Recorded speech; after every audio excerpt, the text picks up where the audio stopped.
ഞങ്ങൾ പ്രതീക്ഷിച്ച പോലെ തന്നെയാണ്. അപ്പോൾ അവർക്കിപ്പോൾ 4 സെക്ഷൻസ് ചുമത്തിയിട്ടാണ് വിധി വന്നിട്ടുള്ളത്. അപ്പോൾ ഞങ്ങൾ പ്രതീക്ഷിച്ചതുപോലെ തന്നെയാണ് ഇപ്പോൾ വിധി വന്നത്. കോടതിയുടെ വിധിയെ പൂർണ്ണമായിട്ട് ഞങ്ങളിപ്പോൾ അംഗീകരിക്കുകയാണ്. കൂടാതെ ശിക്ഷ നാളെ വരുന്നതാണ്. അപ്പോൾ ശിക്ഷയും പരമാവധി ശിക്ഷ കിട്ടുമെന്ന് തന്നെയാണ് ഞങ്ങളുടെ പ്രതീക്ഷ. ഇപ്പോൾ അമ്മയും അമ്മാവനെയും ഏറെക്കുറെ വെറുതെ വിട്ട അവസ്ഥയിലാണ്. അതിനെക്കുറിച്ച് എന്താണ് പറയുന്നത്? അമ്മാവനെതിരെ തെളിവ് നശിപ്പിക്കലിന് കുറ്റം ചുമത്തിയിട്ടുണ്ട്. അമ്മേനെ വെറുതെ വിട്ടു. ഞങ്ങൾ സത്യം പറഞ്ഞാൽ പ്രതീക്ഷിച്ചു എന്നുള്ളത് സത്യമാണ്. പക്ഷേ കോടതി വിധിയെ ഞങ്ങളിപ്പോൾ പൂർണ്ണമായിട്ട് അംഗീകരിക്കുകയാണ്. അപ്പോൾ തൃപ്തരാണ്. തീർച്ചയായിട്ടും. അത് ബാക്കി കാര്യങ്ങൾ ഞങ്ങൾ പ്രോസിക്യൂട്ടറുമായിട്ട് തീരുമാനിച്ചു. ഇൻ കേസ് എന്തെങ്കിലും നാളെ വിധി വന്നതിന് ശേഷം നാളെ വിധി വന്നതിന് ശേഷം ഇൻ കേസ് എന്തെങ്കിലും പ്ലാൻ ചെയ്യാനുണ്ടെങ്കിൽ ഞങ്ങൾ പ്രോസിക്യൂട്ടറുമായിട്ട് തീർച്ചയായിട്ടും. കാരണം ഈ കേസ് ഇത്രത്തോളം എത്തിയത് തന്നെ സാറ് വിനീത് കുമാറാണ് സാറിൻ്റെ പേര്, അഡ്വക്കേറ്റ്.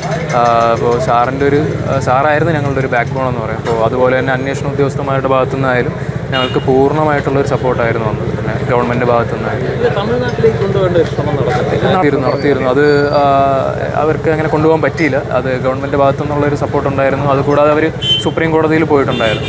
അവിടെ നിന്നും അത് ഡിസ്പോസ് ചെയ്തിട്ടുണ്ടായിരുന്നു കേസ്. അപ്പോൾ അത് നടന്നില്ല. പോലീസുകാരുടെ ഭാഗത്തുനിന്ന് പൂർണ്ണമായിട്ടുള്ള നല്ലൊരു സപ്പോർട്ടായിരുന്നു. അത് എടുത്തു പറയാനാണെങ്കിൽ നമ്മളുടെ അന്വേഷണ ഉദ്യോഗസ്ഥൻ ജോൺസൺ സാറ്, റാഷിദ് സാറ്, പിന്നെ സുൽഫീഖർ സാറ്, അതുപോലെ തന്നെ ശില്പ മാഡം തുടക്കത്തിലുണ്ടായിരുന്നു. പിന്നെ കൂടാതെ ഞങ്ങൾ ഭയങ്കരമായിട്ട് സപ്പോർട്ട് ചെയ്തത് പാറശാല സ്റ്റേറ്റ്. ഗ്രീഷ്മയ്ക്ക് വധശിക്ഷ തന്നെ ലഭിക്കുമോ? കഷായത്തിൽ വിഷം കൊടുത്ത് ഷാരോണിനെ കൊലപ്പെടുത്തിയ കേസിൽ ഗ്രീഷ്മയെ കാത്തിരിക്കുന്നത് വധശിക്ഷയോ? കൊലക്കുറ്റത്തിനുള്ള പരമാവധി ശിക്ഷ തന്നെ നൽകണമെന്നാണ് ഇപ്പോൾ ഷാരോണിന്റെ സഹോദരൻ ഷീമോൻ പറയുന്നത്. സൈനികരുമായുള്ള വിവാഹബന്ധം ഉറപ്പായതോടെയാണ് ജീവന തുല്യം തന്നെ സ്നേഹിച്ചിരുന്ന ഷാരോണിനെ ഗ്രീഷ്മ കൊലപ്പെടുത്തിയതെന്ന് തെളിഞ്ഞു. ഏതാണ്ട് 10 മാസത്തോളം നീണ്ട ആസൂത്രണമാണ് ഇതിനായി അവർ നടത്തിയതെന്നും ക്രൈംബ്രാഞ്ച് കണ്ടെത്തിയിരുന്നു. ഗ്രീഷ്മ നടത്തിയ ഓരോ നീക്കങ്ങളും ഇഴകീറിയുള്ള പരിശോധനയാണ് വിചാരണ വേളയിൽ കോടതിയിൽ നടന്നത്. 2022 ഓഗസ്റ്റിൽ അമിത അളവിൽ ഗുളികകൾ കലർത്തിയ ജ്യൂസ് ചലഞ്ച് നടത്തി ഷാരോണിനെ കുടിപ്പിക്കാൻ ഗ്രീഷ്മ ശ്രമിച്ചിരുന്നുവെന്ന് പ്രോസിക്യൂഷൻ കോടതിയിൽ പറഞ്ഞു. എന്നാൽ കയ്പ് കാരണം ഷാരോൺ അത് തുപ്പിക്കളഞ്ഞു. ഈ സംഭവം നടന്നതിന്റെ അന്ന് രാവിലെയും അമിത അളവിൽ ഗുളികകൾ മനുഷ്യ ശരീരത്തിൽ കടന്നാലുള്ള ആഘാതത്തെക്കുറിച്ച് ഗ്രീഷ്മ ഇന്റർനെറ്റിൽ പരതിയിരുന്നു. ഷാരോണിനെ വിഷം നൽകി 2022 ഒക്ടോബർ 14 രാവിലെ 7:30 വിഷത്തിന്റെ പ്രവർത്തന രീതിയെക്കുറിച്ചും ഇന്റർനെറ്റിൽ തിരച്ചിൽ നടത്തി. ഈ ഡിജിറ്റൽ തെളിവുകൾ കോടതി രേഖപ്പെടുത്തി.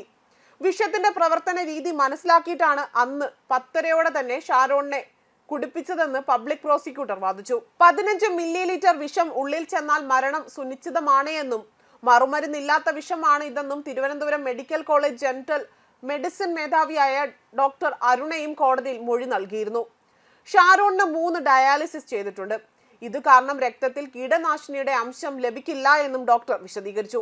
ഉള്ളിൽ വിഷം ചെന്നിട്ടുണ്ട് എന്ന് ഷാരോണിനെ മെഡിക്കൽ കോളേജ് ആശുപത്രിയിൽ ചികിത്സിച്ച ഡോക്ടർമാർ സഹോദരൻ ഷീമോനോട് പറഞ്ഞിരുന്നു. പിന്നീട് ഷീമോനാണ് ഗ്രീഷ്മയ്ക്കെതിരായ തെളിവുകൾ പോലീസിന് നൽകിയത്. ആശുപത്രിയിൽ ചികിത്സയിലിരിക്കെ ഒക്ടോബർ 25 ഷാരോൺ രാജ് മരിച്ചത്. കോളേജിലേക്കുള്ള ബസ് യാത്രക്കിടെയാണ് ഷാരോണും ഗ്രീഷ്മയും പരിചയപ്പെടുന്നത്. 2021 ഒക്ടോബർ മുതലാണ് ഇരുവരും പ്രണയത്തിലായതെന്നാണ് കുറ്റപത്രത്തിൽ പറയുന്നത്. 2022 മാർച്ച് 4 പട്ടാളത്തിൽ ജോലിയുള്ള ആളുമായി ഗ്രീഷ്മയുടെ കല്യാണം ഉറപ്പിച്ചിരുന്നു. ഗ്രീഷ്മയുടെ ആദ്യ ഭർത്താവ് മരിച്ചു പോകുമെന്ന് ജോത്സ്യന്റെ പ്രവചനമുണ്ടായിരുന്നു. നവംബറിൽ ഷാരോണിന്റെ വീട്ടിൽ വെച്ച് ഇരുവരും താലി കെട്ടി. പിന്നീട് വെട്ടുകാട് പള്ളിയിൽ വെച്ചും താലി കെട്ടി.